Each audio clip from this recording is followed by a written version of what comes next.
Welcome to this WiseOwl Excel VBA tutorial. In this short video we'll look at how to reference a named folder in Microsoft Outlook so that you can loop over the items contained in it. We'll start with a quick recap of how to reference a default Outlook folder such as the inbox, and then we'll have a quick overview of Outlook's folder structure so that you can understand how to reference a folder by name.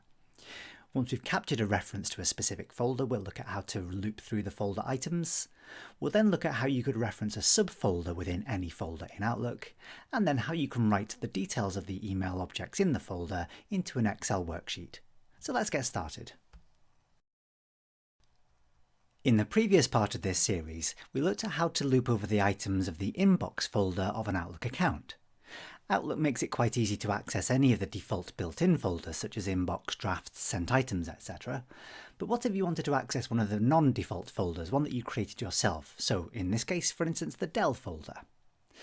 To get started with this, let's start with a brand new blank Excel workbook, and then we can head into the Visual Basic Editor, insert a new module, and then create a subroutine called Access Non-Default Folder, or something along those lines.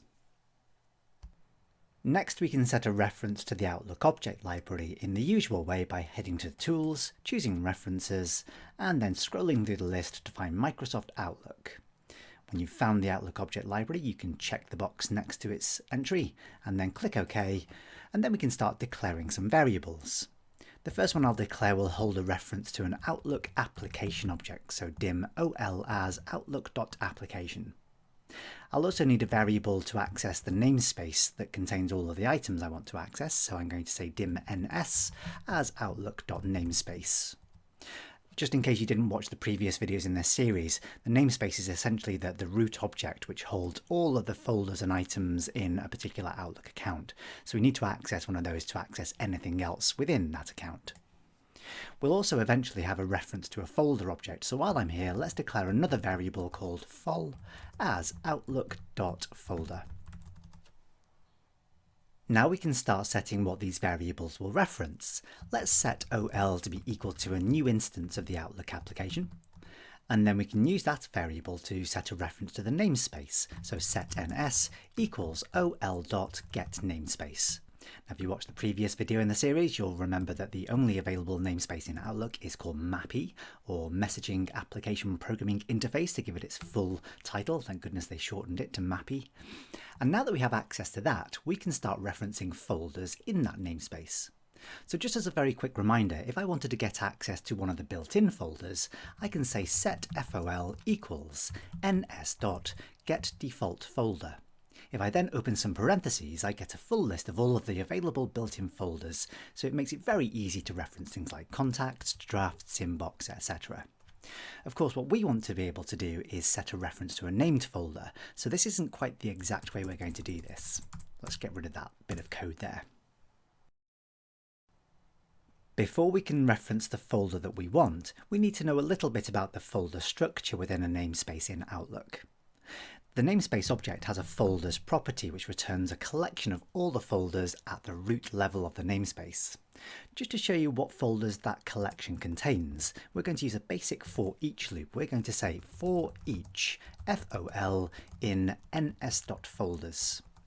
We can then say next fol, and all we're going to do to demonstrate the principle is debug.print some kind of information about each folder. So we can say fol.name, sounds like a good starting point. We could also say fol.folderPath, so we've got the full path of that folder. If I can display the immediate window at this point by pressing Ctrl G on the keyboard or heading to the View menu and choosing immediate window, if I were to run this subroutine, we're not going to get exactly what you might expect. If I look at my inbox folder list, I might expect to get a list of all of the folders currently listed below the root of my account. However, if I run this subroutine, all I get is a single folder called the same as my account name, effectively, Andrew Gould.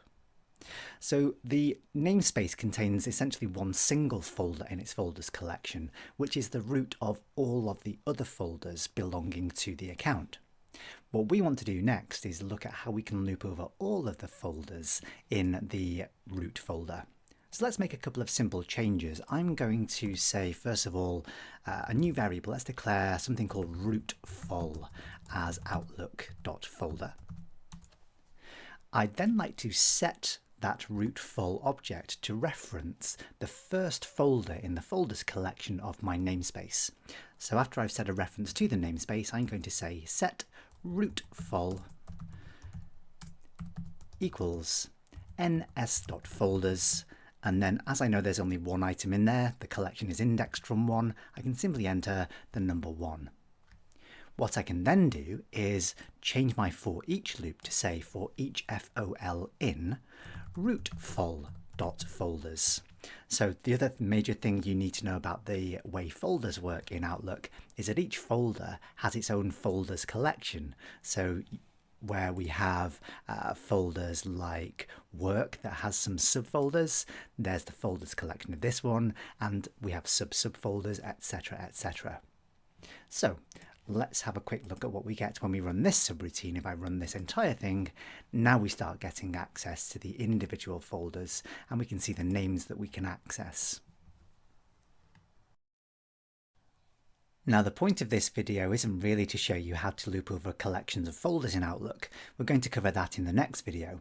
What I really want to be able to do is access the items belonging to a specific named folder, such as Dell.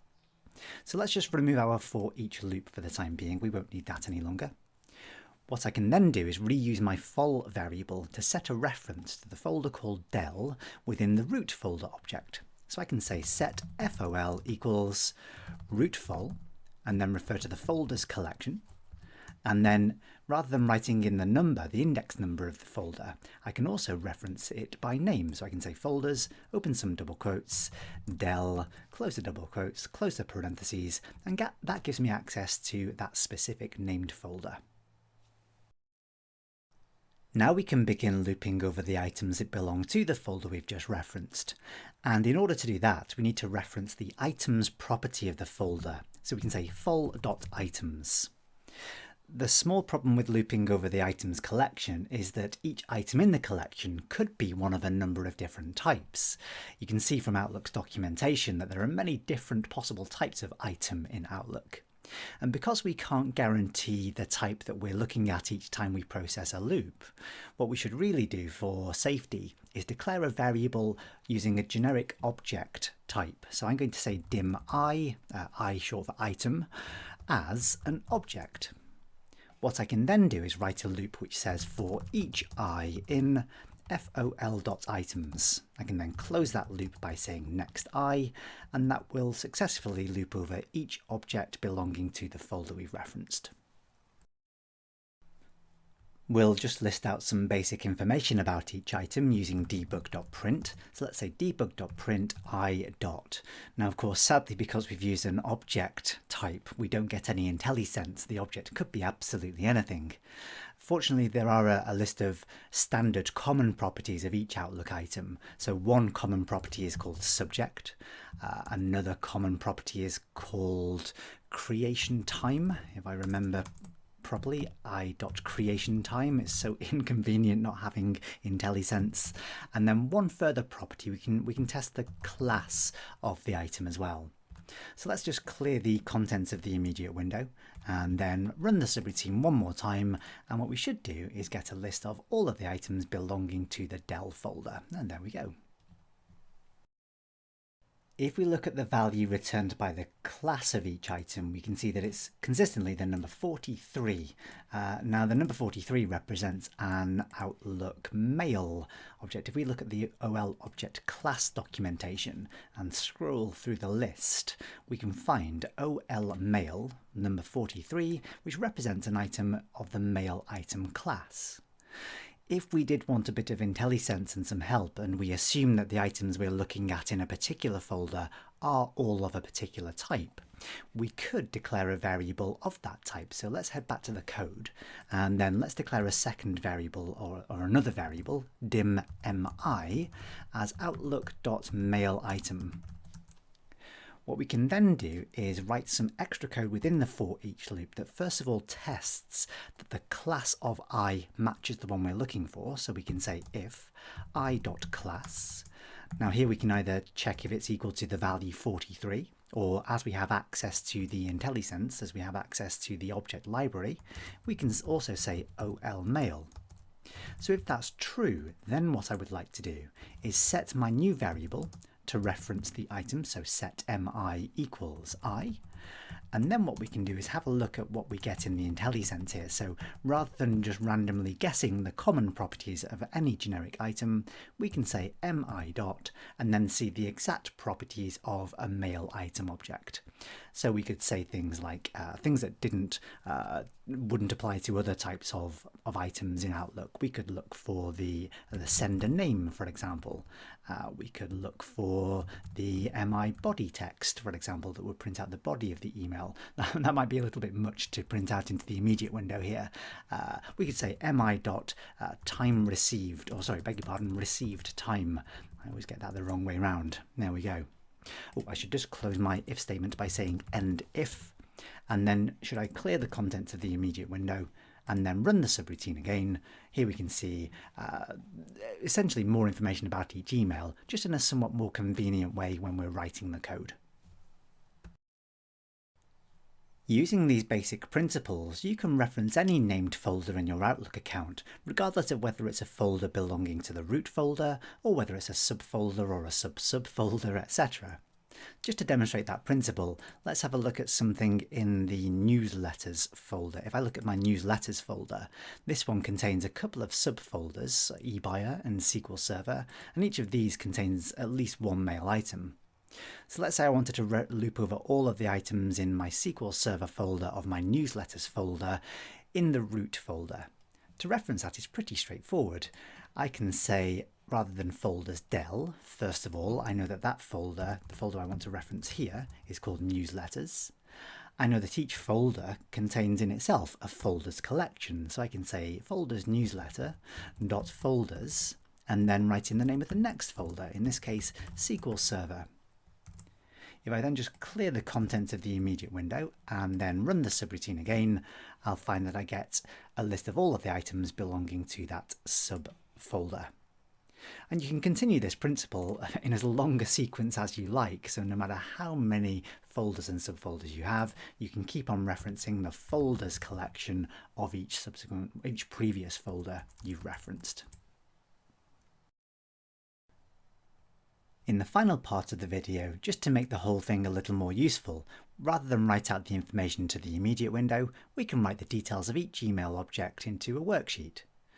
Let's start by writing the code that creates a new worksheet in the first place. We'll do that just before we start looping over the folder items. So we can say worksheets.add. That will make that worksheet the active one as well. I'll want to keep track of how many items I've looped over, so I'm going to declare a variable that acts as a counter. I'm going to call it n as long, and then for each item that we encounter, I'd like to increment the value of n, so I'm going to say n equals n plus 1. Then rather than just debug.print some of these bits of information, I'm going to use the cells property of the worksheet to reference the row number using n and the column number just by hard coding that. So column 1 is column A, and I'm going to set the value of that cell to be equal to mi dot, let's go for sender name first, and then we can just do a quick simple copy paste of the important part there. So to avoid writing that out again, we can say cells n, 2 equals mi dot, let's say received time. I got it the right way around that time. And then cells, oh sorry, I've copied and pasted that, haven't I? Let's paste it in again. Cells n, 3 dot value equals, let's go for mi dot body. This might not return anything particularly interesting. The body property returns the body as plain text. The previous video in the series shows you how you can return the content as a formatted Word document, but we'll keep things simple just for this basic example. Finally, what I'll do is, rather than write out the contents of the SQL Server folder, which only contains a single item, let's change it so that we look at the eBuyer folder within the newsletters folder. All we need to do now is give the system a quick test run, so we can do that. We should see our new worksheet appears in the Project Explorer, and if we switch back into Excel, there we can see the list of all of the emails belonging to the eBuyer folder. So there's actually only 2 items in there, but we can see the sender name. We can see, the time it was received, and we can see the contents of the email, just some basic plain text, HTML text in fact, so it's not particularly useful in this particular case, but at least we've got something from the email object. At this point, I guess you could start thinking about things to tidy up the formatting, maybe including some column headings, sorting out the column widths, etc.